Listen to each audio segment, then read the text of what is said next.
Hi, everybody, and welcome to episode 22 of Head in the Cloud, Heart in the Community. My name is Isidora, and I'm Microsoft MVP based in Switzerland. I'm very happy to host this show together with my lovely co hostess based in Seattle, USA. So let's head over to Holly Lehman, who's going to introduce herself, and of course, welcome our special guest of episode 22. Hey, Holly. First of all, how are we at episode 22? I am so excited that we've had so much support within the community, inside Microsoft and externally. I mean, it just shows that we're doing something good and I want to keep it up. So that said, my name is Holly Lehman. I am based in Seattle, Washington. I am a product marketing manager at Microsoft Teams. I'm very proud to say that. That's become my home. And within that home, I've made multiple new friends, one of which I am very thankful, who has shared the stage with me at events already, taken me under her wing, and really showcased what adoption.com can do, excuse me, within your team's deployment experience. That said, she needs no further introduction. Karuana, thank you for having us on. Give us a quick intro about yourself for those in the audience that may not already know who you are.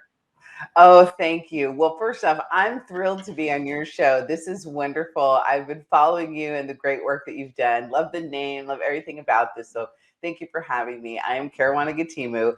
I'm the principal manager of the customer advocacy group in Microsoft Teams Engineering. And we focus on creating scale solutions so people can get inspired with Microsoft 365, like the Microsoft 365 Champions platform and the Teams Emergency Operations Center.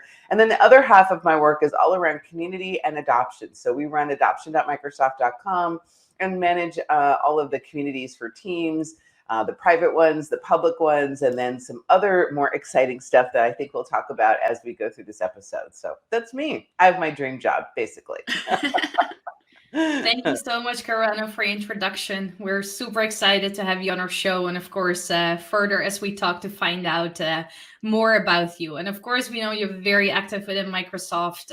You're very much sharing with the community, but we would also love to know a bit more about really you as a human and as a person. So to start with your name, I mean, you have a beautiful name. It's very original. I would love to know more. Where does it come from? Where does it originate from? What does it mean? Like, can you please tell us more about the meaning of your name? Oh, sure. I'm happy to do that. So my father is Kenyan. He's Kikuyu, and my name is Swahili. Karuana, there's differing stories depending on who you listen to in my family. It's either the name of a nearby mountain or it is means morning princess. And my last name, however, means tip of the spear. Which I happen to love. And I didn't know that for a long time. My father and I were not super close as I was growing up. So I learned a lot about it as I was an older, woman, a grown woman. And it just made sense when I found out that Gatimu meant tip of the spear. It went with my life. I've always been that person to kind of go first. Like if we're at a club and no one's dancing, I'll start dancing, right?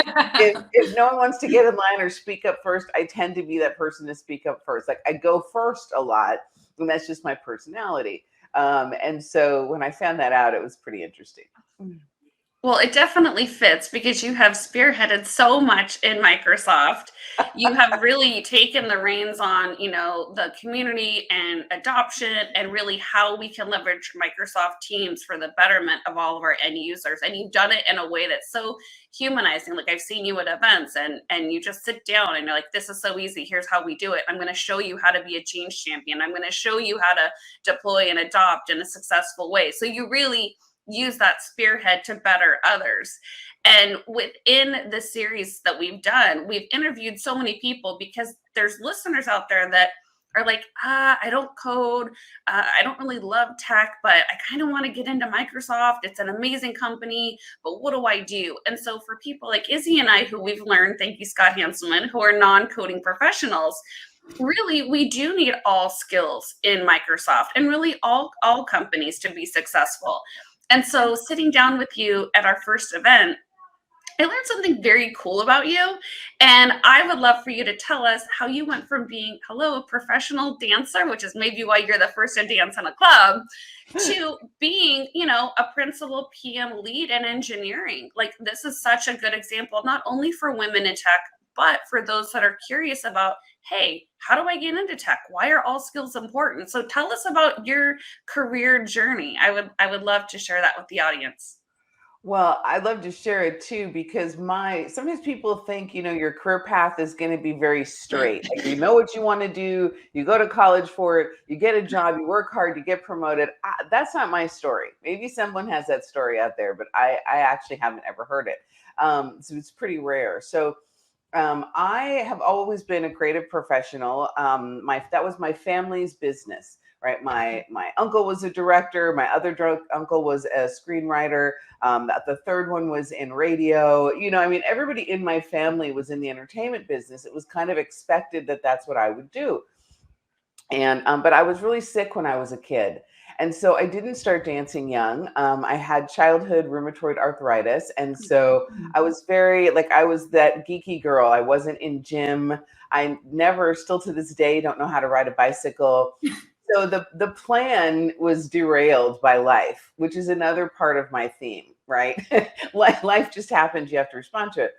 So eventually I do start dancing, but I was late to that game. But I loved it. And so I moved to Los Angeles to pursue those creative ideas. I had been modeling. I did runway modeling for a while, some catalog work and what have you, and I had small dancing gigs and commercials here and there. But what I really lacked was confidence. And I didn't have a stage mom because my mom was also sick. So I was pretty much on my own from 17.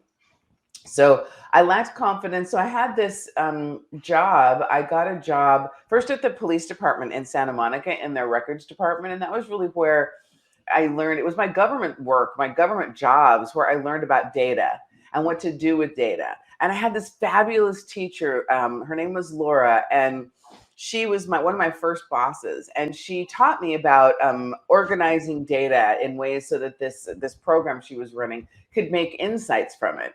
And that theme really continued through different jobs that I had. So tech was my day job, right? I worked at the police department for the unemployment office in Washington. Then I worked for a law firm. And that's really when the explosion happened, when law firms were really learning, oh, here's this thing called WordPerfect. We don't have to type on a typewriter to do all our pleadings. We can put them in WordPerfect and we can, design them and print them out again. And I used to code custom macros in WordPerfect for legal pleadings that you have to like redo all of the time.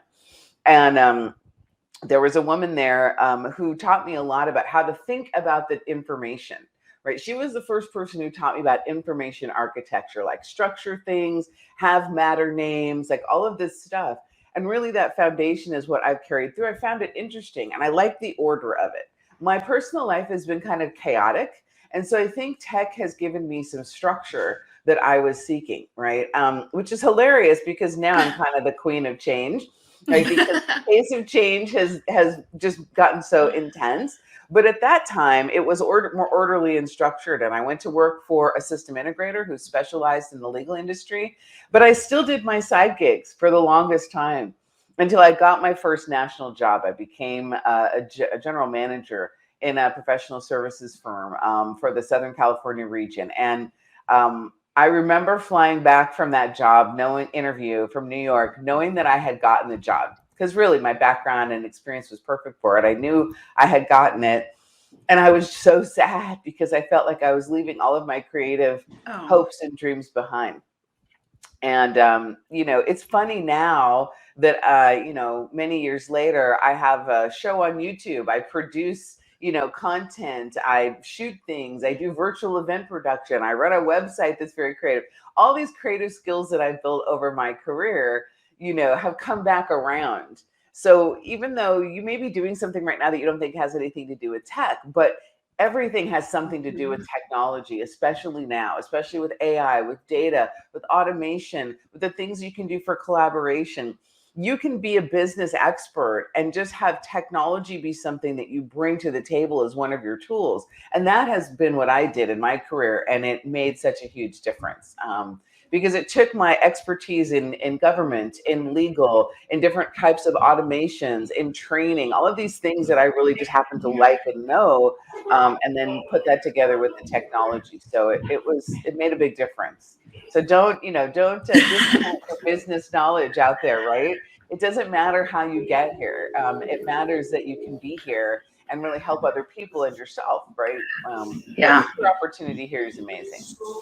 Thank you so much, Karuana, for sharing, and also the whole path and the history. That's very impressive. And yeah, we just love to hear more about you, and indeed the way and the path you took to come where you are today. So, if we looked correctly, I believe this month you're hitting your 10 years milestone working at Microsoft. I am. It's kind of amazing. It's been such a whirlwind, especially the last few years. I came to Microsoft in the IT department to run SharePoint for Microsoft, which was a huge deal to me. I thought it was just like amazing. Um, but I think working at Microsoft has taught me one thing. It's really about the relationships you build along the way. Mhm. I think Holly mentioned I've been spearheading some change and some the Microsoft Community Initiative, a very broad initiative around community and supporting community days events and things. I got in that position not because of what I know, but because of the way that I treat people and the consistent passion I have for certain things that matter to me. Because I took Satya seriously when he said, don't think about working for Microsoft. Think about how Microsoft can work for you. Bring your passions and the things you care about to work. Because Microsoft is in so many things. There's so many opportunities once you work in this ecosystem. And I really took that seriously. So yeah, it's been an amazing 10 years. I'm very grateful to be here. I think it's taken me this entire time to figure out how this place works, however. Well, let us be the first to say congratulations on your 10-year. Thank you. Thank And you so much. That's awesome. I just really I can't believe it's just gone by in a blip. I'm looking forward to the next 10 though, that's for sure. well, I'll tell you, I'm coming up on, I don't know, I've lost track because I left and then came back. So I'm sitting somewhere between 8 and 9 myself. And you're a name that has always been brought up to me as someone that I should connect with, which speaks volumes as to who you are as a mentor and as a person within Microsoft. I'm also realizing that we have a lot in common, as my background is also law. My minor is criminal justice, and Oh, really? I worked in 2 police departments and a county jail for 8 years in Vegas. Oh my Yeah. goodness, I didn't even know that. Yeah. So now I know why we get along so well. What's Yeah, that? seriously. I mean, it gives you. I know there's a lot of controversy about people who serve nowadays, but you know something, if you work in one of those places, you will see a completely different side of things. And I Totally. think people today want to make things very black and white, and it just isn't. And It's not. so it just isn't. And so I'm proud of the time that I served the Santa Monica Police Department. It wasn't that long, but I learned so much there. And the other work I've done in government agencies and what have you, you see real people. Like people are Yep. not sound bites. And I think that in today's social media culture, we tend to not understand that. So that's why one of my recent phrases from the pandemic is actually speed kills, right? Trying to work too fast, trying to talk too fast, trying to make relationships too fast. It really, you lose the nuance of the human and the situation when you're trying to speed through things. It's like when you're driving and you're flying through some area, right? You're not actually taking in the scenery. And life to me is about scenery, right? It's about it is. the differences that people have and how beautiful they are. And that's why I love my community work, because of the diversity in background. When you really start to talk to people in the Microsoft 365 or Power Platform communities, you find such a wealth of different backgrounds of how people got there. And I find it fascinating, So if there's one thing I'd say to your audience, like just everybody slow down a little bit, like exhale, right? Let's take some time to connect and really learn about each other, because that's where the magic is, right? If you're stuck in your deployment, if you're stuck in your career, if you're wherever you're stuck, slow down, look around, try to connect with people and things that bring you joy and inspiration, and that will move you forward. Right? It's not all about the logic. Intuition and emotion has a place in this business, and I think that people think that it doesn't. But humans are humans wherever you go, right? I mean, they remember what they emotionally connect to. That's why I always tell people who are nervous about speaking, don't be nervous about speaking. They're not going to remember what you say. Yeah, I learned that the hard way from you, friend. Remember how you make them feel. Right? Do you bring energy? Do you bring warmth? Do you have compassion? Are you interesting? Are you humble? Do you tell stories about yourself that aren't deprecating but make you a part of the human experience? That's what matters, right? And so it helps with the stage fright a little bit, even when Yeah. I have it. So speaking of Karuana, so indeed what you said about humans, and yeah, so you have a very clear and super important message you share with the world when we visit your LinkedIn profile, and not just your LinkedIn, of course, also in your other social activities that we see. But you have a beautiful, colorful banner with the letter saying "Be an ally." So for those who are watching and listening, and we know we often, at least Holly and I, we also talk about allyship and how important it is. Could you please share with us your thoughts, and especially for those who are watching or listening who are thinking like, how can I be a good ally? Like, do you have any tips to share with our listeners? I do. You know something, I feel like allyship is underrated. Some of the most, and goes back to this issue about nuance. And we brought this into Microsoft with our People First initiative, right? It's really about taking time to listen to others and being present for them. So, one of the most important things that ever happened to me at Microsoft was actually almost a little over 2 years ago now, when George Floyd was murdered here in the United States.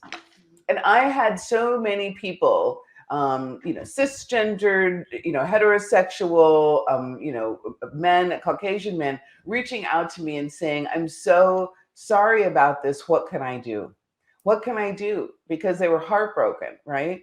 And so this is important. You can't make assumptions about people. It's really important to, but the issue there for them was they didn't know what to do, right? It's very confusing. They were moved to make some sort of change, to step forward. They didn't know what was right. They didn't want to make a mistake and make things worse. So, I always encourage people to lead from the heart and don't make assumptions and try to be consistent.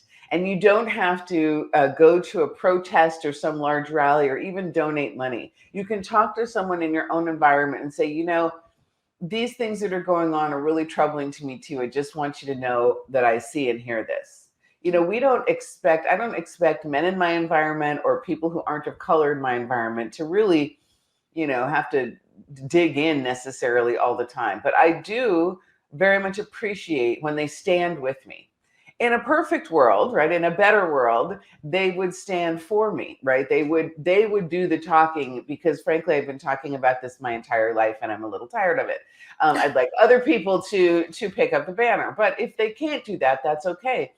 Being able to be present for others during a time of difficulty is what allyship is really about. And then you can take it the next step, right? The other great thing that's happened to me at working at Microsoft is I've developed allies and friends who speak well of me when I'm not in the room, right? And for me at work, especially at Microsoft, it is for as large as it is, it's kind of like a family. Our executives go by their first names, and that should tell you the first thing about our culture. People talk about Bill and Jeff and Charles and Scott Goo. They don't say corporate vice president. It's a very kind of family culture. So when someone speaks well of you when you aren't there, that is allyship. When someone says, "Oh, isn't Karuana working on such and such, so maybe we don't need to spin up yet another one," that is allyship, right? When somebody listens to the initiatives you're working on and remembers them and shares them with others, that's allyship. And sometimes I think that's more important than mentoring. I'm happy to mentor all the women I can. I would do it 24/7 if I didn't have a day job.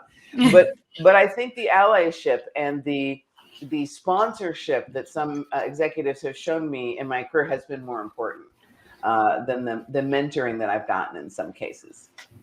Well, you've definitely set a good example of what it means to love community in and outside of your day job. But talking about your day job, you are one of the many faces when we think of Microsoft Teams. I put you right in there with Jeff Teeper and Stephen Rose and all these people that we know. So I'd love to ask like the fiery question to you to pull some tech into the conversation. As one of the faces of Microsoft Teams, what is one of your favorite features? Because as the person who runs the What's New in Teams blog, I am looking at all of them daily. And what's one piece of advice you would give as people are thinking about their adoption and deployment experience? Oh, that's a great question. Wow, trying to pick one feature is really difficult. I have to actually say, it's not a feature, but it's a function. It's all of the apps. It's the app store, it's the app integrations, because the app integrations are what make Teams personal to the team it's trying to empower. Right. And we see this in the data that we look at. The people who are truly engaged and getting the most benefits in terms of managing attention, bringing people together, increasing morale, increasing information sharing and access. Those are the folks who are using tabs and apps in Microsoft Teams. And now what's exciting about that is it's finally matured. The App Store has gone through an overhaul. The publishing process for ISVs and partners who want to publish has gone through an overhaul. It's much simpler. People can buy licenses to your apps right in our Teams App Store. Yeah. So it's a business opportunity, which is near and dear to my heart for the partner community that I used to be a part of. And it's a productivity opportunity for the end user community or business users who are just trying to get something done. Frankly, they don't care about Microsoft Teams. They don't care about SharePoint. They don't care about that stuff. What they just want to do is get something done, right? And so that app experience, bringing that into the team, I feel like is the most important thing. And this is also ties to what's most important about deployment and adoption. Nobody cares about your technology. I think as technology professionals, we have to understand that. What they care about is what's important to them. If you're rolling out Teams and you don't know what's most important to the people you're trying to serve, then you failed in your feedback homework, right? You need to know what the pain points are for your user community. You need to understand what the business objectives are. Like, I'm a business solution architect, not a cloud solution architect, right? I don't sit around and write code, even though I can. I really take technology and apply it to business problems and architect the solutions that will solve those from a process improvement perspective. That's what people need to be thinking about. All the deployments that I see that are stuck, people are like, yay, we've upgraded, or we had Microsoft Teams. They make it about the technology instead of about the people or the business objective they're trying to solve. And so it's absolutely cookie cutter. To get to success, you connect your technology deployments to business objectives. End of story. And if people do that and read what's new all the time, and then come participate in the community, they'll be successful. Well, yeah, I love that. Hashtag people first. Where Microsoft Teams is now in its fifth anniversary year, it's such an important aspect of our day-to-day lives, work, personal. So yeah, also thanks to you ladies for your involvement and everything you do. And of course, the What's New in Teams blog, Holly. Always love to read it, reshare it, and so on. So Karuana, look, I was fortunate enough to virtually present together with you in an interview for Microsoft Build or Ignite last year. I was lucky enough to meet you in Düsseldorf together with Lori Pottmeyer, who was also a guest on our show previously. So if you haven't seen a show with Lori, for viewers and listeners, please have a look. And then, of course, Karuana, we would love to see you again in person out there now that events are up and running again. And I'm sure you have a pretty packed schedule coming up, both online, in person, hybrid, whatever format we have coming up. So is there any event coming up this year that you would like to highlight or where we can meet you in person? Well, there's a couple that come to mind right away. What's interesting is it's so lucky. I have to say this one thing. I know that people think of me now as like one of the faces of Microsoft Teams, but that was only because other people at the beginning didn't like to speak as much as I did. It's really, sometimes you find yourself at the right place at the right time. And I'm very fortunate. And I always like to thank those people who were the real founders of Microsoft Teams, for giving me this opportunity. I have totally taken it and, made the most of it, but it's been a pretty amazing ride. And so you can find us at these events. Like, there's a Microsoft 365 conference coming up at the end of the year. There's European SharePoint and Azure conference coming up in Copenhagen in November, which I will be at in person. I'll be there too. I know it's going to be great. And then because of our new Microsoft Community Initiative, there'll be multiple Community Days events in different locations around the world. We're working on that schedule now. And I definitely plan to come to some of these places that maybe don't always get a big event, right? That's the whole purpose of the Community Days initiative and all the support that Microsoft through this is now pouring into the community. So, I encourage people to follow MSFT Adoption, our Twitter handle, where we will talk about that and many other things. We'll announce events there. They can come to ak.ms/MCI blog and learn more about the community initiative. And you can sign up to be part of our broad public community advisory board, or maybe you want to organize a community days training event in your own neighborhood, right? Or get connected with people who are doing that. So the community is by the community, but powered by Microsoft. We can bring our resources to help community organizers achieve what they want. So I'm excited about community days. And lots more things are coming, right? We're going to have a whole schedule of events. I'm excited to meet people in person again. I really get so much, like I'm more of a theater actress than a television one. So I get energy from the crowd, right? I really like the crowd. I like speaking live. How like much that. have you missed it? I've missed it a lot, but now I've gotten used to this format also. I have the privilege of getting to be an honor host for Microsoft at Ignite and Build. And I have a show there called Into Focus that really tries to break down some of the current tech. We just did 4 segments of that at Build on the metaverse, on data and AI, on hybrid work, and the amazing changes they're making in Power Platform. And so I've gotten used to it, but I really do like an audience. It's a lot of fun. And I don't care, I would also say one other thing, if folks are out there getting started, don't get hung up on the numbers. It doesn't matter if you're making a video for 5 people or, 5,000, or speaking to 10 people or, 2,500. It doesn't matter. It matters the quality of your presentation. So the minute I let go of the numbers is when I really started to gain a following, when I started to enjoy it more. I think my presentations changed. And, I really had a lot more fun with it, like my show, Coffee in the Cloud, all of those things. I just let go of this idea about the numbers. I still measure them, like I report on them. I just don't worry about it. And I don't care how many people are in an audience and stuff like that. It really doesn't make any difference. I really just enjoy being with people. So it's fun. Even just to add on that, even sometimes it can be even a bit scarier if the room is smaller, when it feels like more direct and more personal than when it's like 2,500 people and you don't have like the one-on-one connection, right? I used to tell my husband, I don't actually get nervous when I go to present. It doesn't bother me. When I get nervous is when there's people I know and respect in the room. Mm-hmm. Like, when it's people I know, like if any of my family is there, or if it's my personal, Jeff Teeper, when he's in the room and listens to me, it does make me nervous. He's tremendously supportive, but I care what he thinks, right? I mean, I respect him tremendously, and he's been a great, mentor, to me. And so I care about that. That makes me nervous. So I have to just put it out though. And remember, they're not going to remember what I said. Nobody's reading the script at me. They're going to remember how you made them feel, right? Do you bring them energy? Do you provide some clarity? Do you try to cut through some of the noise? That kind of stuff. So, we'll see. It's worked for me. The last thing I'll say about that though is, I don't want anybody out there to feel like they don't have something to say if they're not going to do some code and demo.